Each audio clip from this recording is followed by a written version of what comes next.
Άνοιξα κάτι δικό μου. Έχει μια ωραία ιστορία το πώς ξεκίνησα αυτή την Μέχρι στιγμής, πιστεύεις ότι έχεις καταφέρει κάτι με τη ζωή σου? Φίλες και φίλοι, καλησπέρα σας. Καλώς ορίσατε στο ένα ακόμα podcast. Στο δεύτερο επεισόδιο έχουμε καλεσμένο τον χορηγό αυτής της σειράς, τον Τρικίδη Πέτρο. CEO και founder της εταιρείας Street Plates και.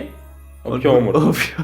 Λοιπόν, καλώς όρισες αδερφέ στο ένα ακόμα podcast. Σαν δεύτερος καλεσμένος, νομίζω έχεις πάρει λίγο μια ιδέα το τι θέλουμε να δουλέψουμε εμείς. Για αυτό συμφώνησες να τζοινάρεις. Η βασική ερώτηση που θέλω να σε κάνω είναι ποιος είσαι, για να εξηγήσεις λίγο στον κόσμο το τι περιμένουν από σένα και να δώσεις γενικά ένα info για τον εαυτό σου. Λοιπόν, σαν Πέτρος, εμένα δεν μ' άρεσε ποτέ το σχολείο. Μόλις τελείωσα το Λύκειο, είπα θα κάνω κάτι δικό μου. Δεν ήθελα να είμαι εργάτης, απλώς. Ξεκίνησα με το να διαχειρίζομαι κάποια μαγαζιά εστίασης που είχε ο πατέρας μου για να μάθω business. Γιατί αυτό ήθελα να ακολουθήσω σαν στόχο. Μετά από αυτό, μόλις έμαθα κάποια πράγματα, κάποια σημαντικά πράγματα για το business, άνοιξα κάτι δικό μου. Ασχολήθηκα λίγο με το social media, με τα e-shop, να πουλάω ένα προϊόν τέλος πάντων. Okay. Στο μέλλον βλέπουμε το Street Plates. Ναι. Που είναι κάτι το οποίο δεν ξέρω, νομίζω το έχω αναφέρει αρκετές φορές. Είναι όντως εντυπωσιακό, γιατί το παρατηρήσαμε κι εμείς έξω. Είδαμε κι εμείς αυτοκίνητα που χρησιμοποίησαν την πινακίδα και ήμασταν. Αυτό το ξέρουμε, είναι δικό μας. Είναι κάτι. Μας χορηγεί αυτός εδώ. Ήταν πολύ ωραίο. Μοναδικό, ρε φίλε. Και μπράβο που το ξεκίνησες, γιατί είναι σε μια ηλικία η οποία οι περισσότεροι φοβούνται κάτι τέτοιο. Δεν θέλουν να δοκιμάσουν κάτι. Νομίζουν ότι είναι μεγάλο ρίσκο και. Γενικά το ρίσκο δεν το μπορούν πολλοί άνθρωποι, γι' αυτό και δεν καταφέρνουν στη ζωή όλοι οι άνθρωποι. Το ρίσκο είναι ένα από τα πιο σημαντικά πράγματα που πρέπει να κάνεις όταν ξεκινάς business. Λοιπόν, πάμε στην πρώτη ερώτηση. Τι σε κέρδισε να αρχίσεις αυτή την εταιρεία? Έχει μια ωραία ιστορία το πώς ξεκίνησα αυτή την επιχείρηση. Ήμουνα με τον πατέρα μου σε ένα τραπέζι. Πιο παλιά, εμείς, σαν οικογένεια, πάντα φορούσαμε στο αυτοκίνητό μας αυτά τα πλαίσια. Με ρώσικα γράμματα συνήθως που λέγανε Σώσον και φύλαξε. Πιστεύουμε πολύ στον χριστιανισμό γι' αυτό. Και ενώ καθόμουν με τον πατέρα μου στο τραπέζι, ένας φίλος του πατέρα μου τον πήρε τηλέφωνο και το λέει: θέλω κι εγώ να βάλω στο αυτοκίνητό μου αυτή την πινακίδα. Είναι πολύ ωραία. Το κλείνει το τηλέφωνο ο πατέρας μου και με λέει: Πέτρο, βρες ένα τέτοιο πλαίσιο να βάλω, να δώσω στο φίλο μου δώρο. Και εκείνη την ώρα μου ήρθε μια ιδέα. Λέω: γιατί δεν τα πουλάω εφόσον τα ζητάνε? Το πιο σημαντικό πράγμα που πρέπει να κάνεις όταν κάθεσαι σε ένα τραπέζι με σοβαρούς ανθρώπους είναι να παίρνεις ιδέες. Να σε λέει άλλος κάτι, μπαμ, μια ιδέα την πήρα και το έκανα. Αλλά ναι, έτσι ξεκίνησα την επιχείρηση. Κάθισα, έκανα το e-shop μόνος μου, όλα αυτά τα social media, τέλος πάντων, τα marketing, όλα αυτά τα κάνω μόνος μου. Και αυτό με οδηγεί ακριβώς στην επόμενη ερώτηση, που είναι πώς κατέληξες σε αυτό, το να θέλεις να το συνεχίσεις. Εφόσον υπήρχε ήδη το παρελθόν ότι δούλεψες σε κάτι άλλο, πώς κατέληξες ότι με το Street Plates θες να ανοίξεις ένα e-shop, θες να το σπρώξεις τόσο και δεν συνέχισεις κάτι που υπήρχε? Το έκανα αυτό γιατί ξέρω ότι μέσω social media τώρα στις μέρες μας το 2026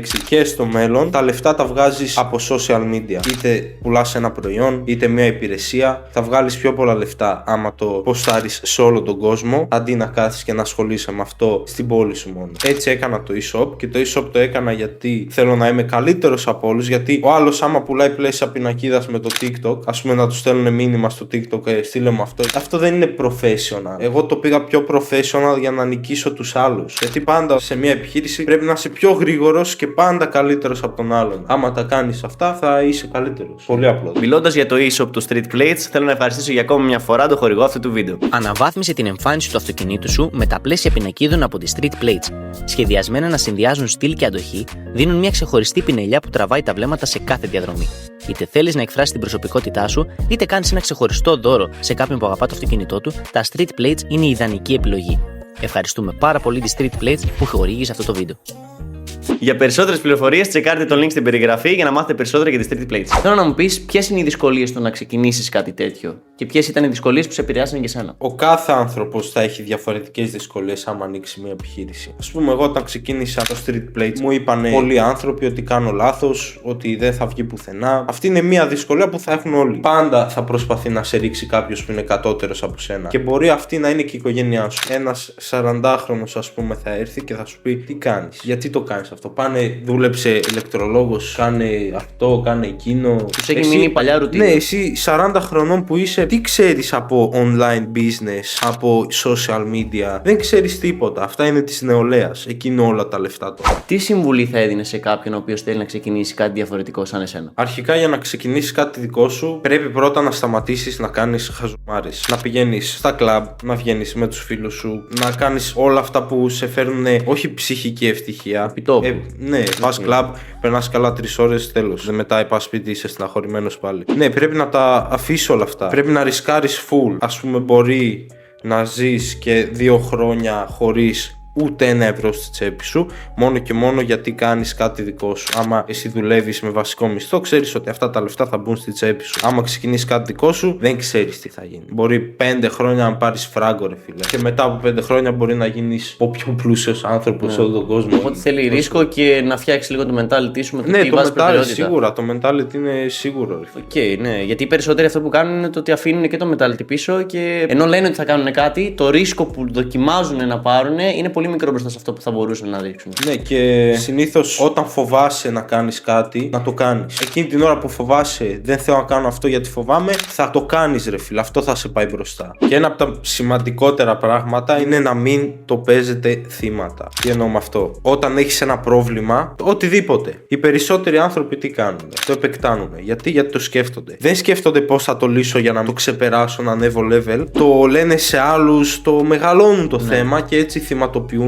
Νομίζουν ότι η θυματοποίηση είναι κάτι καλό. Όχι, ρε φίλε, έτσι δεν θα πας μπροστά στη ζωή σου. Κοίταξε, σε αυτό το θέμα, το να πεις σε κάποιον τη δύσκολη ζωή σου δεν είναι πάντα κακό. Γιατί άμα το κάνεις για καλό σκοπό, το να το πεις εγώ έκανα αυτό, εκείνο και το άλλο, ζορίστηκα πολύ άσχημα, αλλά δες με τώρα. Αυτό είναι για καλό λόγο. Αλλά το να γυρνάς και να κάνεις, φίλε, να ξέρεις, με παράτησε αυτή και δεν μπορώ και εκείνο και το άλλο, και απλά να κοιτάς συνεχόμενα αυτό το κομμάτι μόνο και να μην του δίνεις ένα παράδειγμα το συνεχίζω με τη ζωή μου, πετυχαίνω. Αυτό είναι που του τραβάει πίσω, πιστεύω. Είναι το κακό κομμάτι. Ναι, ναι.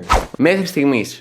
Πιστεύεις ότι έχεις καταφέρει κάτι με τη ζωή σου? Ωραία, θα είμαι ειλικρινής εδώ πέρα. Άμα έχω καταφέρει κάτι σε business, ακόμα όχι. Πάει καλά η επιχείρησή μου με τα street plates, αλλά δεν έχω καταφέρει ως το τέλος. Τι έχω καταφέρει όμως? Έχω καταφέρει να αλλάξω το mentality μου. Έχω καταφέρει να λύνω προβλήματα. Ας πούμε, από εκεί που δεν μπορούσα να λύσω πρόβλημά μου τόσο, τώρα μπορώ να λύσω τέτοιο πρόβλημα στη ζωή μου. Γενικά να ξέρω τι θέλω σαν Πέτρος, να ξέρω τι είναι καλό για μένα και να μην σπαταλάω το χρόνο μου σε αυτή την ηλικία που είμαι. Γιατί τώρα στα 19 που ξεκινάω κάτι, ξέρω ότι στα 30 μου μπορεί να έχω οικονομική ελευθερία. Κάτι που δεν θα έχεις άμα σπαταλάς το χρόνο σου σε αυτή την ηλικία. Έχω καταφέρει πολλά, αλλά στο business δεν μπορείς να τα καταφέρεις σε 1 χρόνο, γιατί δεν το κάνω πολύ καιρό αυτό.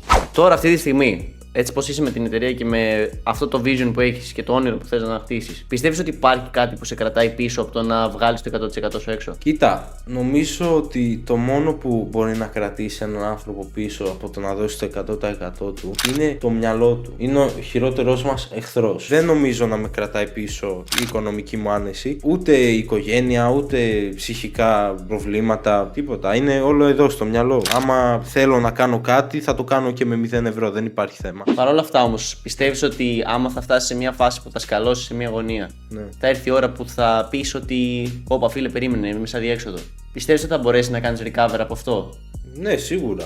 Αφού σε λέω, όλα είναι στο μυαλό. Άμα εσύ φτάσεις αδιέξοδο και πεις δεν μπορώ να φύγω, δεν μπορείς να φύγεις. Γιατί το μυαλό σου σε κλείνει. Άμα εσύ μπεις αδιέξοδο και πεις πώς μπορώ να φύγω από εδώ, πώς να βρω τη λύση, να βγω από αυτήν την αδιέξοδο, θα βρεις τη λύση, γιατί θα κάτσεις και θα ασχοληθείς με αυτό μέχρι να το λύσεις. Ναι. Ποιος είναι ο στόχος σου μετά από το street plates? Ο στόχος μου μετά από τα street plates, η αλήθεια είναι ότι έχω σκεφτεί πολλά πράγματα. Όπως να ξεκινήσω να ασχολούμαι με real estate, που είναι άμα έχεις λεφτά μπορείς να επενδύσεις και να βγάλεις λεφτά. Ασχοληθώ και με τα μαγαζιά εστίασης που έχω. Θέλω να ανοίξω κι άλλα ίσο με μελλοντικές ιδέες που έχω στο μυαλό μου. Αυτό είναι όμως στο μέλλον. Τώρα ξέρεις τι, εγώ πιστεύω σε ό,τι δρόμο με φέρει ο Θεός. Κάνω την προσευχή μου κάθε βράδυ και λέω Θεέ μου, δώσε μου το σωστό δρόμο στη ζωή μου. Ναι. Έτσι ακριβώς έφτασα σε αυτό το σημείο, γιατί πριν 2 χρόνια δεν ήξερα τι θα κάνω γενικά με τη ζωή μου και ήμουνα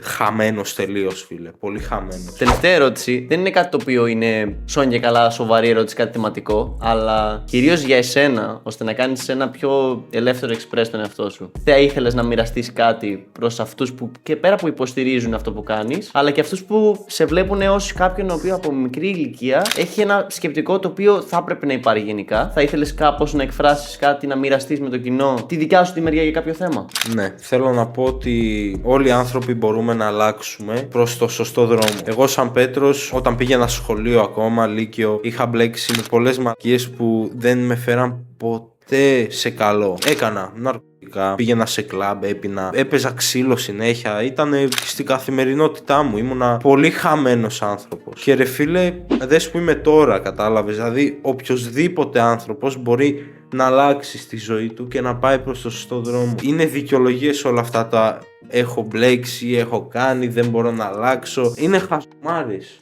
Το έχω κάνει, το έχω περάσει. Έχω περάσει από πάρα πολλά. Αλλά αυτό με έκανε αυτό που είμαι τώρα. Αυτά για το σημερινό επεισόδιο του Ένα Ακόμα Podcast. Σε ευχαριστώ πάρα πολύ που είδες, αδερφέ.